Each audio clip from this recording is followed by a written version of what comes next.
आखिर भारत विरोधियों का साथ क्यों देते हैं कांग्रेसी? कार्ति चिदम्बरम के यहाँ सीबीआई के छापे के बाद उठ रहा सवाल, गांधी के खून पसीने से पैदा हुई पार्टी की साख आज इतनी क्यों गिर गई? नमस्कार, आजाद सिपाही के खबर विशेष में आपका स्वागत है। मैं हूं राहुल सिंह।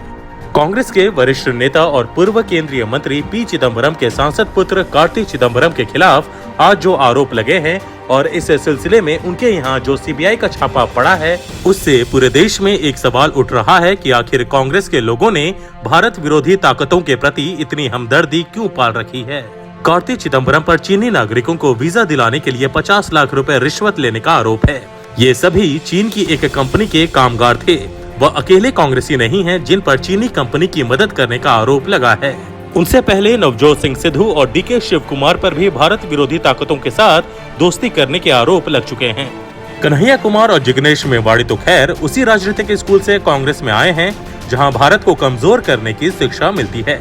कार्ति चिदम्बरम के खिलाफ लगे इस आरोप के बाद चर्चा यह होने लगी है कि गांधी, नेहरू और इंदिरा की विरासत को संभालने के लिए कांग्रेस ने जिन चेहरों को पहली पंक्ति में रखा है, उसके पास केवल भारत विरोधी एजेंडा बच गया है। यह कांग्रेस के कमजोर होते अस्तित्व के बीच अब उसकी साख का सवाल बन गया है। अपने स्थापना काल के बाद सबसे बुरे दौर से गुजर रही कांग्रेस के सामने अब अपना रास्ता चुनने की चुनौती है। स्थापना के 100 साल बाद तक लगातार दुनिया के सबसे बड़े लोकतंत्र की राजनीति के केंद्र में रही कांग्रेस को आत्ममंथन करना होगा कि आखिर उसकी नीतियां क्यों उसे भारतीय राजनीति में हाशिए पर ढकेल रही है। देश की सबसे पुरानी राजनीतिक पार्टी के सामने पैदा हुई इस चुनौती का विश्लेषण करती आजाद सिपाही के विशेष संवाददाता राकेश सिंह की खास रिपोर्ट। पूर्व केंद्रीय गृह मंत्री और वित्त मंत्री रहे कांग्रेस पार्टी के वरिष्ठ नेता पी चिदम्बरम और उनके बेटे कार्ति चिदम्बरम के ठिकानों पर मंगलवार सुबह सीबीआई ने छापेमारी के बाद मामला दर्ज कर लिया है। कार्ति चिदम्बरम पर आरोप है कि उन्होंने 2008 से 2012 के बीच 250 चीनियों को पंजाब के Talwandi Sabo power limited project पर काम करने के लिए वीजा दिलाने में मदद की। इसके लिए कथित तौर से 50 लाख रुपए की घूस ली गई थी। तब कार्ति चिदम्बरम के पिता पी चिदम्बरम देश के गृह मंत्री थे। सीबीआई ने कार्ति चिदम्बरम के खिलाफ यह ताजा मामला दर्ज किया है। हालांकि इस मामले की तार भी पूर्व के केसों से जुड़े हैं। आईएनएक्स मीडिया केस में सीबीआई और ईडी ने 2019 और 2020 में चार्जशीट दाखिल की थी। चिदम्बरम के वित्त मंत्री के कार्यकाल के दौरान आईएनएक्स मीडिया को विदेशी निवेश हासिल करने की मंजूरी दी गई थी। इस केस में भी घूस लेने के आरोप लगे थे। एयरसेल मैक्सिस सौदे में भी कार्ति चिदम्बरम और उनके पिता के खिलाफ जुलाई 2018 में चार्जशीट फाइल की गई थी। यहाँ पर भी घूस लेकर विदेशी निवेश की मंजूरी दिलाने का आरोप लगा था। अब देश में यही सवाल गूंज रहा है कि आखिर जिस पार्टी को गांधी, नेहरू ने अपने खून पसीने से सींचा और इंदिरा, राजीव गांधी ने कड़ी मेहनत से लोकप्रियता के शिखर तक पहुंचाया, उस पार्टी की वर्तमान पीढ़ी भारत विरोधी ताकतों के इतने करीब कैसे और क्यों पहुंच गई है। दुनिया का सबसे बड़ा लोकतांत्रिक देश अपनी सबसे पुरानी राजनीतिक पार्टी के नेताओं के इस तरह के स्टैंड से अचंभित है। यह सवाल इसलिए उठ रहा है क्योंकि कांग्रेस महज एक राजनीतिक पार्टी ही नहीं, यह भारतीय राजनीति की पहचान है। इसलिए इसके भीतर होने वाली हर घटना दुनिया के सबसे बड़े लोकतंत्र को स्पंदित करती है। यह सवाल न केवल देश की राजनीतिक संस्कृति के लिए बल्कि कांग्रेस के लिए भी समान रूप से महत्वपूर्ण है।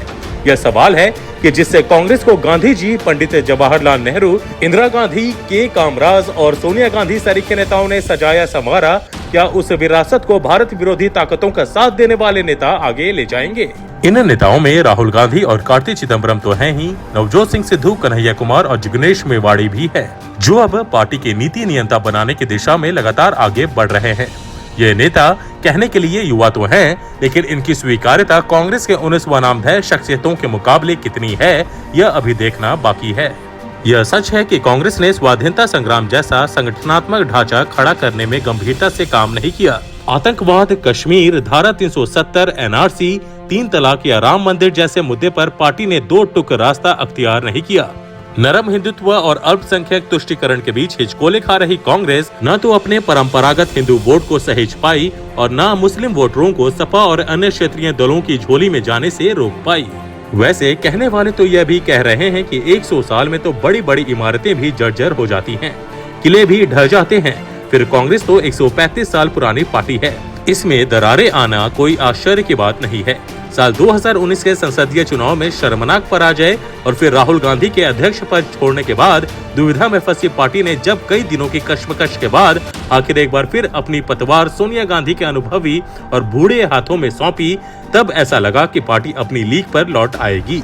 लेकिन कांग्रेस नेताओं की आपसी प्रतिद्वंदिता और वैचारिक भिन्नता ने देश की सबसे पुरानी राजनीतिक पार्टी की साख को खाक कर दिया। इसके कारण कांग्रेस के हाथ में सिर्फ राख ही बच गई। अब सोनिया गांधी के नेतृत्व पर बड़ा सवाल खड़ा हुआ है कि वह इस राख को गंगा में विसर्जित करेंगी या फिर राख में दबी चिंगारी से नई ऊर्जा का प्रज्वलन कर लोकतंत्र की इमारत को पुनः प्रकाशमय करेंगी। कांग्रेस को जाने वाले लोग कहते हैं कि बूढ़ी कांग्रेस दधीची की हड्डियों की तरह है, सूखे हाड़ कभी दो फाड़ नहीं कर सकते। कांग्रेस की सबसे बड़ी परेशानी यह है कि उसकी गांधी परिवार पर सर्वाधिक निर्भरता है। कांग्रेस के लिए यह आत्ममंथन का दौर है। पार्टी नेतृत्व को नई पौध और प्रतिभा को पहचान कर उसे अनुकूल स्थान देने और भारत विरोधी छवि के रूप में तेजी से स्थापित होती अपनी पहचान से छुटकारा पाना ही होगा। इसके साथ ही उसे सुनिश्चित करना होगा कि पुराने और बुजुर्ग नेताओं का मार्गदर्शन उसे पहले की तरह मिलता रहे। राजनीति का नया दौर परिवार और खानदान से नहीं, काम से चल रहा है। इसमें युवाओं जैसी चपलता, फुर्ती और आक्रामकता जरूरी है। इस नए तौर तरीकों को कांग्रेस जितनी जल्दी आत्मसात कर लेगी, उसके लंबे जीवन के लिए उतना ही लाभकारी होगा। आज के आजाद सिपाही के खबर विशेष में बस इतना ही। देश विदेश की और भी अधिक खबरों के लिए आप पढ़ते रहिए अपना लोकप्रिय दैनिक अखबार आजाद सिपाही। और हाँ, आप हमारे इस YouTube चैनल को जरूर सब्सक्राइब करें। धन्यवाद।